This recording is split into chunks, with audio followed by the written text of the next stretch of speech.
Hey guys, so if you're watching this video, you're probably familiar with what the Wyze Cam and the Wyze Cam Pan are and the success Wyze has had over the last few years with their low-cost IP cameras.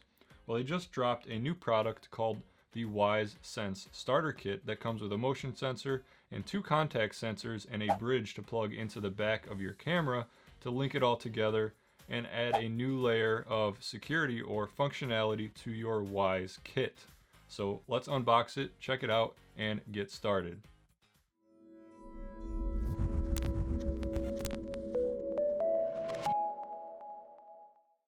Alright, so it seems like the general reaction when receiving the product is just how small it is. Think about it, you've got a motion sensor, two contact sensors, and the bridge all in this package, and it fits in the palm of my hand. So these devices have to be extremely small, which is always good when you're trying to conceal them on a wall or in a doorway or anything like that when it comes to these smart devices and trying to get them to blend in to your house. Let's go ahead and open this up. We are first greeted with a SIM removal tool. Usually called for cell phones, just a little tool used to push the reset button, I would assume. Wyze bridge that plugs into the back USB port of your camera. Very small.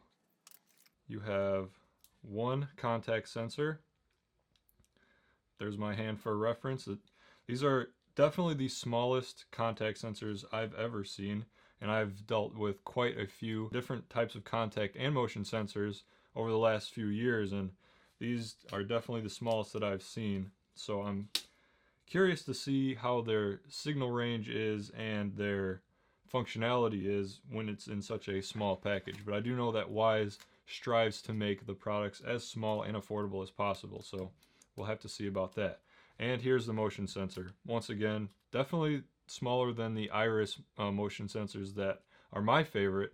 Once again, smallest motion sensor I've ever seen. There is a pattern going on here for sure. We have some documentation as well. And last but not least, we have some stickers. So this is a nice addition that the Wyze team threw in. We've got some Dalmatian looking pattern here. We've got some ears here, some cat ears or something. And we've got a koala bear or whatever that cartoon character is there to dress up your sensors if you would like that. Alright, so unboxing is simple and straightforward, just like everyone wants it to be and Wyze is certainly known for. So let's jump right into setting one of these up. Let's start with the contact sensor here. So let's take it out of its protective packaging. So if you're not familiar with how a contact sensor works, basically the smaller end is pretty much always going to be your magnet, and inside the sensor itself is something called a reed switch, which basically activates when a magnet gets close to it. So if your use case makes it a little bit simpler to use a different kind of magnet than something that is provided by the manufacturer, feel free to do so as long as it is strong enough to toggle that reed switch. Sometimes you can get a rare earth magnet that is actually stronger than what comes with the product. So just keep that in mind if you're interested. You can actually see that red LED turning on and off as I get the magnet closer and further away. And just right off the bat we can see that it does have quite a distance that we can give it, which is always a good thing in case your door frame doesn't always line up the way you want it to. Alright, so let's jump into the Wyze app here and see how we go about getting these added. Go up here to add a product and we will do Wyze contact sensor. And then it says, please ensure your Wyze Cam or Wyze Cam Pan is online and the bridge is securely inserted into the USB port on the back of the camera. And it is not yet, so we will go ahead and do that. Pop this in here. Now one thing I noticed right as I do this, you are going to be covering up the speaker on the back of your camera, so it may be a little bit more muffled sound than it normally is, but I'm sure they've done their testing and it's not that bad. So now our bridge is flashing. It's flashing a little bit quicker now, and now it's solid blue. So that's a good sign. Let's click refresh, and there we go. It found the bridge on my camera called Studio, which of course is this one. Wyze bridge is ready to be connected. So we'll take our little tool, and it says to press and hold the reset button until the red light flashes 3 times.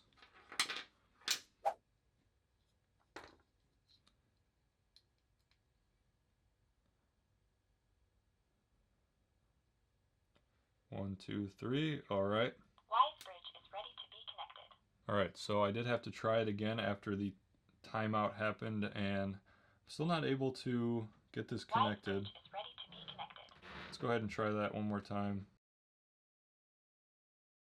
All right, so that was 3 times I tried connecting that contact sensor, and it did flash 3 times, but the bridge does not seem to be picking it up. So let's go ahead and try this other one. Maybe we have a faulty device here, and the blue LED is flashing on the back of the bridge there as an indication that it is in pairing mode. So let's go ahead and try this one. Wyze bridge is ready to be connected. There's the 3 red lights. Let's try holding it down a little bit longer this time.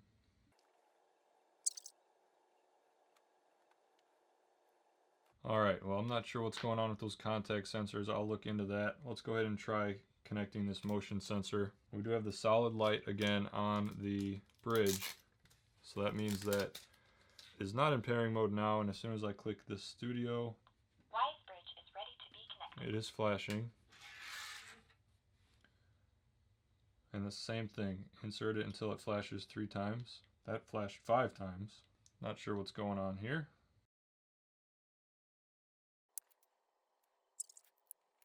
Okay, so obviously I tried all 3 of these sensors and neither of them connected, and I think I might know why. I just did a little bit of research online real quick to see, and the actual bridge was never actually paired, I guess. I'm not sure. It shows solid blue, and it says once it's turned solid blue that it is connected, and we saw that it was being registered, but let's go ahead and try to hold down the button on the back of the bridge until the light turns solid yellow. Alright, there we go, it's solid yellow.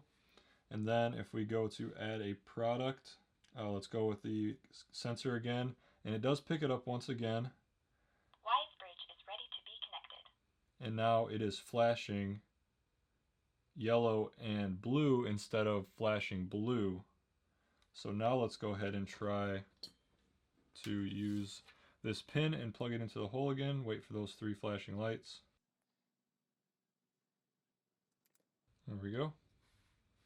Connection is successful. There we go. That's what it was. So we don't want flashing blue, we want yellow and blue flashing when we pair a device. Alright, so I'm glad we got that figured out, and obviously that's not listed in the app or the directions, so that's definitely something good to know. So we'll call that one, just for example, we'll call that Studio 1 contact. Finish setup. And it says that it's closed. So let's go ahead and see how quickly it will respond. Okay. The first time it was about 1.5 seconds. The second time was about 3 seconds. Let's try one more time. About 4 seconds to show open there. Let's close it. About 2 seconds to close it. So it is going through Wi-Fi, obviously, and that is not as fast as something like Z-Wave or Zigbee is going to be. But you can't really compare Zigbee and Z-Wave to something like this because those products are for other implementations. Now, those products do require a different type of hub, and I'm not sure what protocol is being used here. It may be something very similar to Z-Wave or Zigbee, or maybe Zigbee itself going to the hub, but then the hub needs to go through Wi-Fi from the camera. So that being said, because it is Wi-Fi in the end, I do think the latency is acceptable. Now they will be coming out with more. Now it's taking a while. That was not as impressive. That was about 5 seconds there. Now they will be coming out with more products in the future, like light bulbs, for example. So when you consider wanting to turn on a light bulb when one of these products opens or senses motion, you will want that to happen instantly. So that's definitely something to keep in mind. Maybe with the firmware upgrade, they may be able to improve that. So let's keep going here and let's add the motion sensor. Now that we have it figured out, let's go ahead and hold the yellow button once again, or the Wyze button on the back once again until that light turns solid. Alright, it's solid. Let's go ahead and select the motion sensor, Studio once again. Wyze bridge is ready to be connected. And it does say press and hold the reset button until the red light flashes 3 times, but like I noticed, it flashed 5 times on this motion sensor. So let's see if it works after flashing 5 times instead of 3. Connection is successful. Alright. So that's another thing to keep in mind. On the motion sensors, it will flash 5 times instead of 3 times. This is a new product for them. They have some bugs to figure out, but as long as they figure it out in the long run, that's all that matters. So we'll call this one Studio Motion Sensor. Now this is something that will kind of be hard to test out. I will have to test this out kind of more in the long run, probably a future video. So when it comes to motion sensors, one thing to keep in mind is it's just as important for it to quickly detect motion and let you know, but it is important to relatively quickly clear the motion, which we actually just saw right here that the motion is clear. And that's well within my personal time limit. As long as it stops detecting motion when there isn't any, within about 30 seconds to a minute, that's just fine, because the next time someone walks in front of it, it'll think that someone is still there from the last time. I've had motion sensors take over 30 minutes to clear the motion, so I'm glad to see that this will detect the motion, and then once it's clear, it'll actually show clear within a few seconds. And with waving my hand in front of it there, it picked it up within probably about 2 seconds or so. So keeping up with the contact sensors as far as latency. Like I mentioned, all that these contact sensors and motion sensors are going to be able to do as of now is trigger your camera to turn on and give you a notification. So as far as turning on lights or other automations like that, it's not as important to keep it super snappy within a 1/10 of a second, for example. So as far as applications for these contact sensors, there's really a lot of them. You can use them first of all to trigger the camera feed itself. If you don't want to use the event tagging the camera has built in, say it's inside your house, you don't want it to be constantly sending you notifications, constantly recording when people walk by inside your house, but you have one of these on your front door, you want it to record if the door is open only. That's a good application for that. But it's also a lot of other applications that doesn't even come with recording at all. You could have it on your refrigerator, for example, or on something you don't want the kids in, say in a liquor cabinet or something like that. It will immediately, or within about a second or two, notify you when that door is open. Or even on your mailbox, if this device has that kind of range, which I hope it does, that will definitely be something I will need to test in the long run. And another great application for the contact sensors is, say, a garage door. And I actually have a video up here on how you can use a hinge to simulate a tilt sensor in your garage, on your garage door, to go ahead and send you that notification and maybe start recording that way as well. Motion sensors in this application would be used for something like a guest room or a bathroom where you don't want a camera mounted, obviously. And other applications down the road as far as turning on lights would be great for guests to automatically have that happen, and just go ahead and send you a notification when something like that happens. And as far as what I've seen so far here, all of these products have been working within about 2 to 5 seconds at the longest that I've seen, but they seem to be working well so far. There are lots of different settings here. I'm not going to go too far into it, but we can set up a little bit of an automation to go ahead and select which cameras you want to record when this detects motions. When it detects motion, and we can have it send you a notification when it detects motion and also when it becomes clear. As you can see here, we've got a bunch of notifications when it detected motion and when it cleared up. We can of course share this just like the cameras to other accounts and so on. So let's go ahead and check out the contact sensor. Some of the settings we have in here. So we can have it send a notification when something opens and when it closes. And also there's an option for is left open. And you can also go in here and pick the length of time you want it to wait before it lets you know. So that is a great application for something like the refrigerator. You usually don't want that open for more than a minute or two, or a freezer or something like that. So that is a great feature. I actually might use this on my refrigerator because I don't have one on there yet.